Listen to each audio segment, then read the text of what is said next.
नमस्कार दोस्तों, आज की वीडियो में हम बात करेंगे उत्तर प्रदेश से जुड़ी सभी ताजा और बड़ी खबरों के बारे में। खबरों का सिलसिला शुरू करने से पहले कमेंट बॉक्स में जरूर बताएं कि आप हमारा वीडियो किस जिले, शहर या गांव से देख रहे हैं। अगर आपको हमारा वीडियो अच्छा लगता है तो वीडियो को लाइक कर दें और चैनल पर नए हैं तो प्लीज चैनल को सब्सक्राइब कर लें। अयोध्या में डबल डेकर बसों का शानदार तोहफा। रामनगरी अयोध्या में अब लंदन की तर्ज पर डबल डेकर बसें चलेंगी जो पर्यटकों को राम मंदिर और अन्य स्थलों का भ्रमण कराएंगी। नोएडा एयरपोर्ट 30 अक्टूबर को खुलेगा। 30 अक्टूबर से यहां पर उड़ानें शुरू हो जाएंगी जो यूपी की अर्थव्यवस्था को उड़ान देगी। इस प्रोजेक्ट क्षेत्र में रोजगार के अवसर भी बढ़ेंगे। ऑपरेशन क्लीन, तस्करों पर योगी सरकार का शिकंजा। योगी सरकार ने ऑपरेशन क्लीन के तहत गौ तस्करी और ड्रग्स के खिलाफ अभियान तेज कर दिया है। इस कार्रवाई में कई तस्कर गिरफ्तार हुए हैं और उनके नेटवर्क का भांडाफोड़ किया है। पंचायत चुनावों में सरकार का बड़ा एक्शन। उत्तर प्रदेश में पंचायती चुनावों को पारदर्शी बनाने के लिए योगी सरकार के नियमों में महत्वपूर्ण बदलाव हुए हैं। इसका उद्देश्य भ्रष्टाचार पर लगाम और गांव में विकास को गति देना है। दिशा पाटनी के पिता ने योगी सरकार को दिया धन्यवाद। अभिनेत्री दिशा पाटनी के घर पर फायरिंग करने वाले आरोपियों के एनकाउंटर के बाद उनके पिता जगदीश पाटनी ने सीएम योगी को धन्यवाद दिया। उन्होंने कहा कि सरकार ने भयमुक्त समाज का वादा पूरा किया। शिक्षा क्षेत्र को दिवाली की गिफ्ट, सैलरी में बढ़ोतरी। योगी सरकार ने शिक्षा मित्रों को दिवाली का तोहफा देते हुए उनके वेतन में बढ़ोतरी की घोषणा की है। इस फैसले से लाखों शिक्षकों को आर्थिक राहत मिलेगी और शिक्षा व्यवस्था को मजबूती मिलेगी। आंगनवाड़ी कार्यकर्ताओं को स्मार्टफोन का तोहफा। दोस्तों, महिला शक्तिकरण की दिशा में बड़ा कदम। मुख्यमंत्री योगी आदित्यनाथ ने आंगनवाड़ी बहनों को स्मार्टफोन देने और उनके मानदेय में बढ़ोतरी का ऐलान किया है। इससे उनका काम आसान होगा, बच्चों की देखभाल और उनकी रिपोर्टिंग बेहतर बनेगी। सरकार का ये फैसला लाखों कार्यकर्ताओं को मजबूत बनाएगा। प्रयागराज में भीषण सड़क हादसा, 4 दोस्तों की मौत। देर रात प्रयागराज से एक दिल दहलाने वाली खबर सामने आई, जहां शिवकुटी थाना क्षेत्र में एक दर्दनाक सड़क हादसे में 4 नौजवान दोस्तों की मौत हो गई। पुलिस के मुताबिक उनकी मोटरसाइकिल को एक अज्ञात वाहन ने टक्कर मार दी। मृतकों की पहचान आशुतोष गौतम, आदर्श कुमार, सनी गौतम और कार्तिक के रूप में हुई है। पुलिस ने शवों को पोस्टमार्टम के लिए भेजकर जाँच शुरू कर दी है।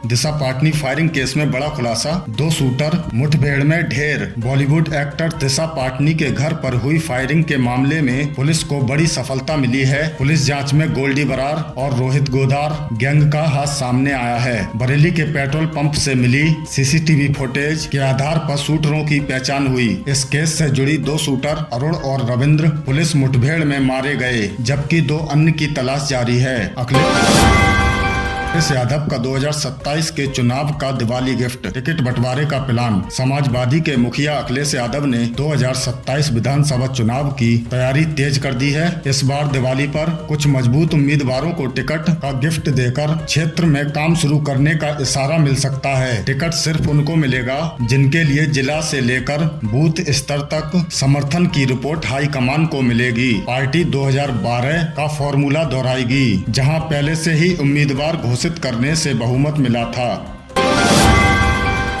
जाति, आय और निवास प्रमाण पत्र अब जल्द ही मिलेंगे। कल से प्रक्रिया आसान, प्रशासन की ओर से आम लोगों को बड़ी राहत। अब उत्तर प्रदेश में जाति, आय और निवास प्रमाण पत्र जल्दी ही जारी होंगे। कल से प्रक्रिया को सरल बनाया जा रहा है। कागजी कार्रवाई कम होगी, ऑनलाइन आवेदन और जांच तेज होगी। इससे लाखों लोगों को फायदा और सरकारी योजना में आसानी आएगी।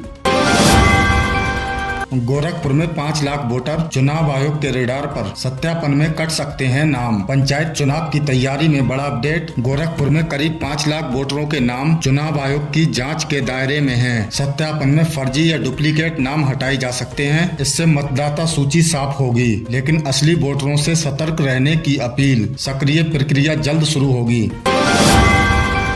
आवारा कुत्तों पर लगेगी माइक्रोचिप, दोबारा काटने पर होगी उम्र कैद। उत्तर प्रदेश में आवारा कुत्तों के आतंक पर लगाम लगाने के लिए सरकार ने एक नया और सख्त कदम जारी किया है। अब हर आवारा कुत्ते की पहचान के लिए उसे माइक्रोचिप लगाई जाएगी। अगर कोई कुत्ता किसी को काटता है तो उसे 10 दिन के लिए एनिमल बर्थ कांस्टेबल सेंटर में रखकर उसका टीकाकरण और नसबंदी हो जाएगी। यदि वही कुत्ता माइक्रोचिप लगाने के बाद दोबारा बिना उकसावे के किसी को काटता है तो जांच समिति की रिपोर्ट के आधार पर उसे आजीवन सेंटर में रखा जाएगा। नगर विकास विभाग ने सभी नगर निकायों को इस पर काम शुरू करने का आदेश दिया है।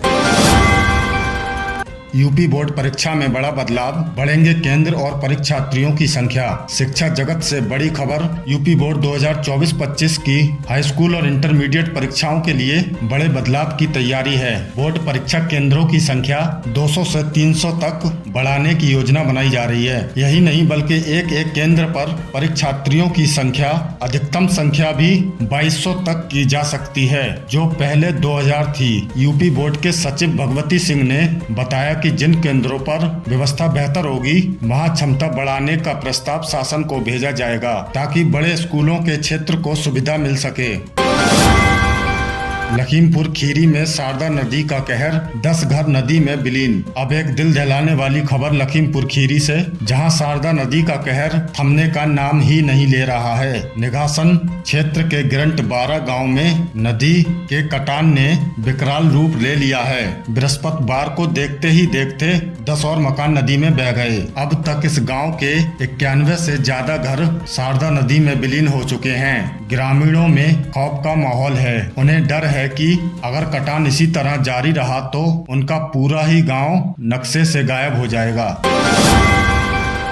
यूपी इंटरनेशनल ट्रेड शो 2025 में दिखेगा परंपरा और निवेश का संगम। ग्रेटर नोएडा के इंडिया एक्सपो मार्ट में 25 से 29 सितंबर तक Uttar Pradesh international trade show 2025 का भव्य आयोजन शुरू होने जा रहा है। ये आयोजन यूपी की समृद्ध सांस्कृतिक विरासत और आधुनिक निवेश के अवसरों का संगम होगा। इस आयोजन का मुख्य उद्देश्य है राज्य की $1 ट्रिलियन की अर्थव्यवस्था के लक्ष्य को प्राप्त करने के लिए पर्यटन और निवेश को बढ़ावा देना है।